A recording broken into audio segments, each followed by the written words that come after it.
Shine tech మీ ఇంటిని మరింత అందంగా మార్చాలనుకుంటున్నారా? స్పెషల్ అట్రాక్షన్ తో పాటు లివింగ్ కి perfect solution. UPVC windows and doors, Bontada group.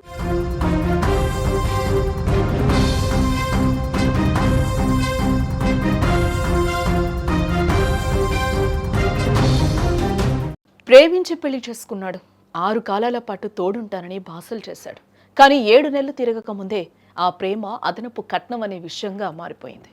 చివరకు భార్య వండిన అన్నం మృత్యువుకు కారణమైంది. వికారాబాద్ జిల్లా తాండూరు పట్టణంలో జరిగిన ఈ అనూష హత్య కేసు వివరాలు వింటే గుండె తరుక్కుపోతూ ఉంది. సోమవారం ఉదయం అనూష అన్నం వండింది. నిన్న రాత్రి వండిన అన్నం ఉండగా మళ్ళీ ఎందుకు వండావు అని భర్త పరమేష్ గొడవ మొదలుపెట్టాడు.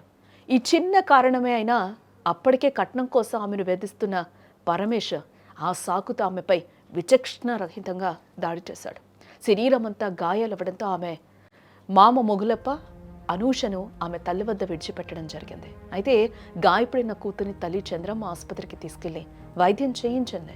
మళ్లీ గొడవ జరుగుతుందేమో అన్న భయంతో అనూషను బంధువుల ఇంటికి తీసుకెళ్తూ ఉండగా దారి మధ్యలో భర్త పరమేష్ అడ్డగించాడు. నా భార్యను నేనే ఆసుపత్రికి తీసుకెళ్తాను అని నమ్మించి బలవంతంగా ఇంటికి తీసుకెళ్లిపోయాడు. ఇంటికి తీసుకెళ్లిన పరమేష్లో కనికరం కలగలేదు. ఒక కర్ర తీసుకుని అనూష తలపై ఒకసారి కాదు, 2 సార్లు కాదు, ఏకంగా 6 సార్లు బలంగా పాతాడు. ఆ విజువల్లో కూడా మనకి క్లియర్గా కనిపిస్తుంది. బట్ ఆ విజువల్ని మీకు ఇక్కడ మేము చూపించలేం కాబట్టి అక్కడ ఏం జరిగింది అనేది మాత్రమే మేము చెప్పగలుగుతాం, అలాగే చూపించగలుగుతాం. బట్ ఆ ఇన్సిడెంట్ ఏ విధంగా జరిగింది, ఏ విధంగా కొట్టాడు అనేది అయితే ఇక్కడ మేము చూపించకూడదు కాబట్టి ఇక్కడ చూపించలేం. ఆ దెబ్బలకు తల పగిలి అనూష అక్కడికక్కడే ప్రాణాలు విడిచింది. ఆమె చనిపోయిందని నిర్ధారించుకున్నాక ఆటోలో ఆసుపత్రికి తీసుకెళ్లి డాక్టర్లు మృతి చెందింది అని చెప్పగానే అక్కడి నుంచి పరమేశ పరారైపోయిన సిచ్యువేషన్ కనిపిస్తుంది. మృతురాలి తల్లి ఫిర్యాదుతో రంగంలోకి దిగిన తాండూరు పోలీసులు నిందితులను గాలించి పట్టుకున్నారు. భర్త పరమేష్తో పాటు వేధింపులకు సహకరించిన అత్త లాలమ్మ, మామ మొగులప్పలను కూడా అరెస్టు చేయడం జరిగింది. ప్రస్తుతం 3 నిందితులు కూడా పరిగి జైల్లో రిమాండ్లో ఉన్నట్టుగా కూడా తెలుస్తూ ఉంది. అసలు మనం ఏ సమాజంలో బతుకుతున్నాం?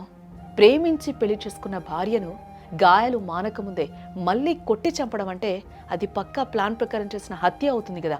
అదనపు కట్నం కోసం ఒక ఆడపిల్లను బలి తీసుకున్న ఈ రాక్షసులకు కఠినమైన శిక్ష పడాలి ఖచ్చితంగా. అప్పుడే అనూష ఆత్మకు శాంతి చేకూరుతుంది.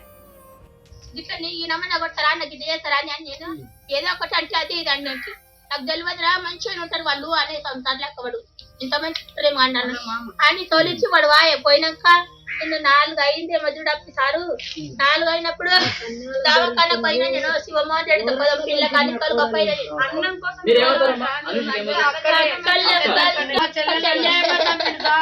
మా చెల్లెలకి జరిగిన మా చెల్లెలు 10 మందిలో మా చిన్న చెల్లెలు సార్. అనూష తల్లిదండ్రులు, కుటుంబ సభ్యులు కూడా అక్కడ ఏ విధంగా రోధిస్తున్నారో కూడా మనకి క్లియర్గా అర్థమవుతుంది. ముందు కొట్టాడు, బట్ హాస్పిటల్కి తీసుకెళ్లేలోపే తను వచ్చి మళ్ళీ నేను తీసుకెళ్తాను అని చెప్పి కూడా నమ్మించి మా అమ్మాయిని తీసుకెళ్లాడు. అనూషకు వచ్చిన కష్టం ఎవరికి కూడా రాకూడదు, వాడిని కఠినంగా శిక్షించాలి అంటూ కూడా కుటుంబ సభ్యులందరూ కూడా వేడుకుంటూ ఉన్నారు. ఎట్టకేలకు పరమేశ్వర్ అయితే పోలీసులు పట్టుకున్నారు. తగిన శిక్ష పడాలి అంటూ కూడా కుటుంబ సభ్యులు వేడుకుంటూ ఉన్నారు. అతి గారాభంగా పెంచుకున్నాం, ప్రేమించి పెళ్లి చేసుకున్నారు, ఇంతలోనే చంపేశారు అని కూడా కన్నీటి పర్యంతమవుతున్నారు అనూష కుటుంబ సభ్యులు.